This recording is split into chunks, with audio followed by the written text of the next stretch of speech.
realistic. No. I'm Why tired did of it take you so long to because I was trying to figure torn? out. No, not torn. Skip Bayless, you need to stop. Anyway, I'm tired of people trying to equate what LeBron did in going to Miami and what KD did going to Golden State. They're trying to compare a speeding ticket to armed robbery. Yes, in the eyes of the law, we both broke the law, but one's going to be treated more harshly.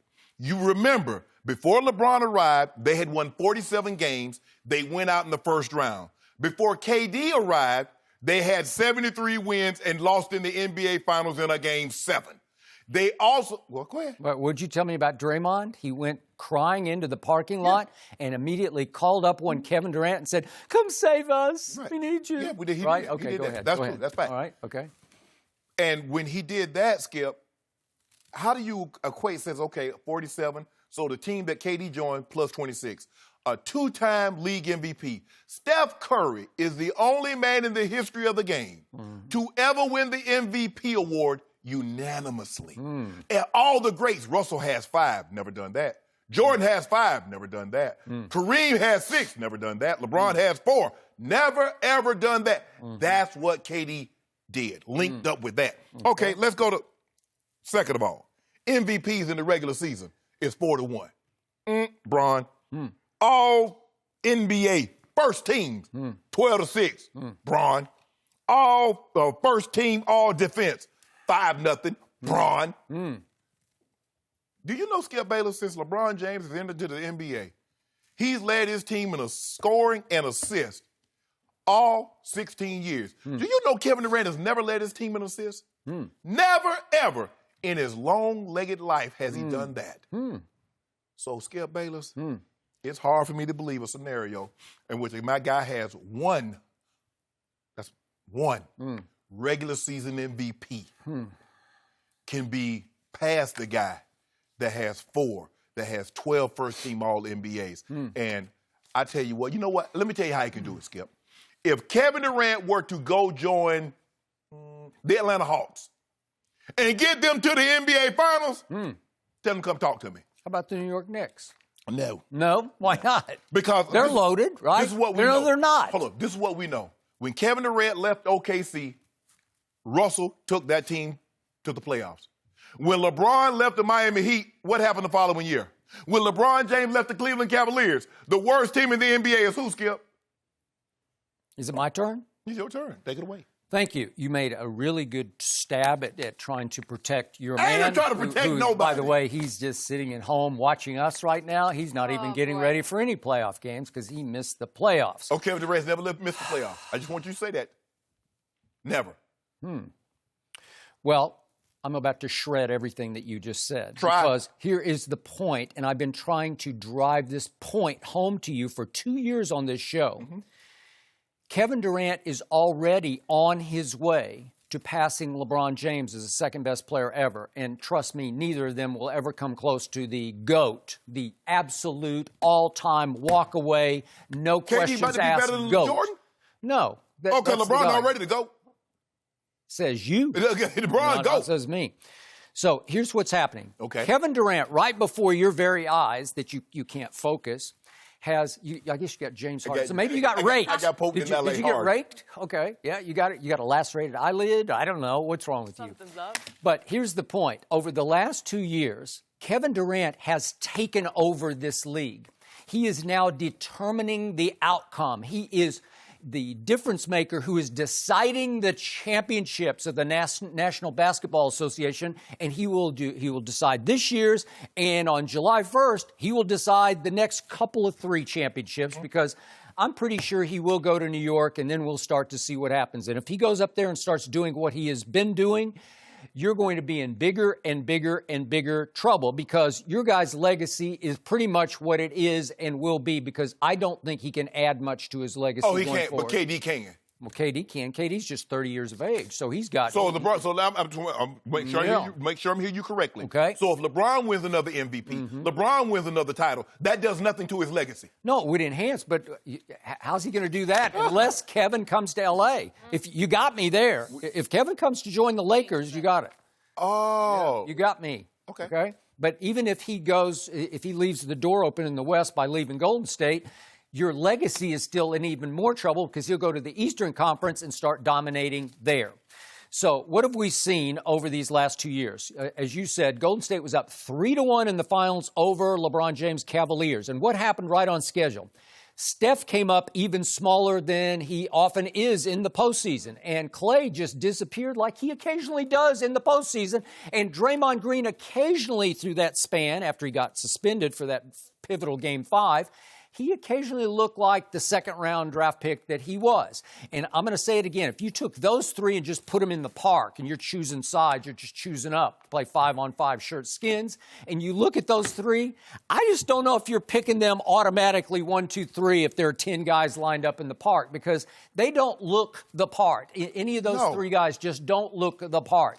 And I think they've been a little overrated in star power, as far as having a dynasty. I'm not so sure about that because I've never bought completely into Steph in the postseason. I said the other night he actually hit a big postseason shot that should have been disqualified because he should have been disqualified with his 5th foul. Skip, I love how you continuously do that. You continuously undermine Steph Curry. Oh, he had a 3-1 lead. But what about Durant? He had a 3-1 lead on Steph before Steph got the 3-1 lead on LeBron. And Kevin Durant came up shorter than Toya in the Western Conference Finals. Glad you brought that up because now it's coming clearer and clearer that for 8 years, Kevin Durant was stuck with Russell Westbrook. Oh, he was stuck now. Well, what happened 3 of the last 4 years he played with Russell Westbrook? Russell Westbrook, especially the last 2 seasons they played together, took more shots than Kevin Durant. 3 of their last 4 years together, Russell, ball hogging, took more shots than Kevin Durant. And Kevin still, in Oklahoma City, stuck with a victim of the decision-making and ball hogging of Russell Westbrook. He still won 4 scoring titles and an MVP, but he was shackled by Russell Westbrook, so he couldn't match LeBron in MVPs because he didn't have his usage rate. If you want to compare usage rates over career, ball in hand, LeBron's had it like a third more of the game than Kevin Durant has, and even in Golden State, he just shares the ball. He just gets them when they come to him. So what have we seen? He has won back-to-back Finals MVPs by going to the King's house and beating him at his own game right in his face. What was the passing of the torch shot 2 finals ago, late in Game 3 in the King's house? That was 45 seconds left. And by the way, down the stretch of that game, the last 1:15 of the pivotal Game 3, the turning point of that series, would you believe Kevin Durant went on a 7-0 run just by himself to win that basketball game and effectively just end that series? And remember, he shot the shot of shots. They were down 2, and he dribbled the ball up the floor and shot it right. I don't know if we have that shot. Are we seeing it right now? Yep. Shot it right in LeBron James' grill, shot it right in his face and made a 3-point shot that just ended the series effectively. And again, he came right back and did it again last year, and this year he's taken it up another level. Everybody talks about how the 7-foot monster is now completely unstoppable because the guy who can be so thin-skinned, so defensive, so unhappy off the floor is so mentally tough in the clutch on the floor. I've never seen anything like it, but I can't defend him off the floor, but I can sure defend him on the floor. Skip. Everybody talking about hooting and hollering about Kevin Durant in the playoffs this year. Did you see what LeBron did last year? LeBron dropped 51 against 4 All-Stars. He didn't drop 50 against the Clippers. He dropped 51 in their building on their heads. He got swept. Hold on. He got swept. He melted down right on schedule. I'm just asking you a simple question. Okay, but who won the game? Oh, they won. So now we care about who won the game because you don't say that when Jordan dropped 63 on the Celtics. You never say who won the game. So let's just look at the finals records of Kevin Durant and LeBron James. Yes.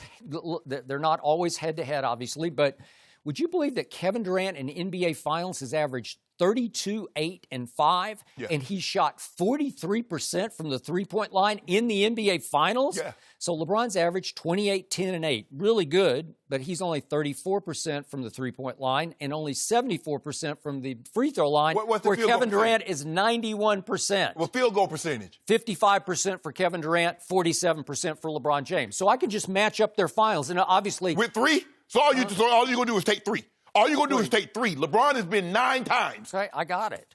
But let's talk about those 9 times, shall we? Yes, we shall. Let's go back to a flashpoint for Kevin Durant's career in Oklahoma City, because this is the first time they met up was Miami versus Oklahoma City in 2012. Remember this one? After LeBron, of course, has suffered the all-time superstar meltdown. We're not talking about that. We're talking about Kevin Durant. Okay, yes, good. Okay, so who won Game 1 of that finals? Oklahoma City won. Would you believe Oklahoma City was the favorite in that finals? They were favored. Yes. And they just rocked and rolled in Game 1, and one just pulled away. Okay. And then what happened in Game 2? In Game 1, where's Kevin Durant here? He had 36 points in Game 1. He had 32 in Game 2. But remember, the flashpoint moment came late in Game 2. I'm sorry, yeah, 36. Okay, so there's 9 seconds left. And Oklahoma City is down only 2 points. And Derek Fisher, we've had him on the show recently, inbounds quickly to Kevin Durant and caught LeBron a little bit off guard on the baseline. And all of a sudden, LeBron has no choice but to foul him, and he goes up and just fouls Kevin Durant. And that should have been a 2-shot foul, and he left the shot short. And to LeBron's credit, he did get the rebound and go to the other end and make 2 free throws that basically iced the game. But what if Kevin Durant goes to the free throw line as a 90% free throw shooter? He's going to tie the game at 90 all, I think it was, with 9 seconds to go. So now it will be up to LeBron to hit a last-second shot, and we know what's going to happen there. It's going to go to overtime, and Oklahoma City's going to win. Because Oklahoma City had just dominated Game 1, and if they win Game 2, now it's a 2-3-2 format in those days. But again, could Miami go home and win all 3 games just to get it back to Game 6 in Oklahoma City? I don't think so. So what if LeBron loses that? What if? But think about LeBron's his finals career. What if Ray Allen doesn't hit the greatest clutch shot ever? What if Kyrie doesn't hit the closing shot to win Game 7 against Golden State in the 3? But think about that. You got away with fouling Kevin Durant there. It's possible if everything went wrong for LeBron or went right for the opponent that LeBron James would be 0-9. So if everything, could he be 0-9 in the finals? So what about if everything he was on the cliff's edge of being 0-9? What if everything went right? Clerk. What if everything went right and he's 9-0? Since we doing ifs. What are you talking about? He was getting swept by the Spurs and swept. What if he had another star player and they won? There couldn't be enough that goes right for him to be 9-0. Exactly. Yeah. You see what you try to do? No, I'm not trying to do anything. No, I'm just saying it came down to those razor edge plays. Yeah, but that's what finals come down to. No, they don't. If you get swept by the Spurs and almost swept twice by Golden State. I'm sorry, LeBron, that you got swept twice by a team that had 4 Hall of Famers. That is so bad. By the way, LeBron. You got blown off the floor by a record margin in 2014 by the Spurs. So, I don't know, is that close? What could have changed that series? Okay, nothing. Again, 4 Hall of Famers. Did the Spurs have 4 Hall of Famers? A simple yes or a simple no, Skip? 4 Hall of Famers? They had 3. 4. So I just want to make sure I'm hearing you correctly. Yeah. Kawhi Leonard will not end up in Springfield. I don't know. Got a long way to go there. A 2-time Defensive Player of the Year. Well, a Finals MVP. He's going to get docked for quitting on the classiest organization in pro basketball. You told me earlier this week that everybody goes to the Pro Basketball Hall of Fame. Well, he probably will. So probably will. Okay. Yeah. Skip, the number says no. The number says no. It's not possible. And by the way, when LeBron James did choose to join forces with those guys in Miami, guess who those guys were? Dwayne Wade is as mentally tough a basketball player as I have ever been around this side of Michael Jordan. Yes. That includes Kobe or anybody else you want to throw in there. Dwayne Wade is one of the all-time leaders and winners in the history of pro basketball. Not denying that. So you're joining that. And to me, Dwayne Wade equals 2 Warriors. I'll take Dwayne at that point in his career over both Steph and Clay in the postseason. Better player. Okay? I'm just saying, Wade, intangibles, presence, impact on a basketball team. I'll take that Dwayne Wade, what was that, in 2011 that LeBron joined. And then, remember, Chris Bosh had made 5 straight All-Star teams in Toronto. Chris Bosh is 6 feet 11 inches tall. What's Draymond, about 6'6"-ish, something like that? So I'll take that Chris Bosh over Draymond. Draymond got a Defensive Player of the Year. Okay. Is that good? Hey, can I Chris Bosh interest you in is that? really good. Can I interest you in that? Well, you can try, Okay. but I'll still take Chris Bosh in 2011. Okay, I'll take that guy. Okay, let me.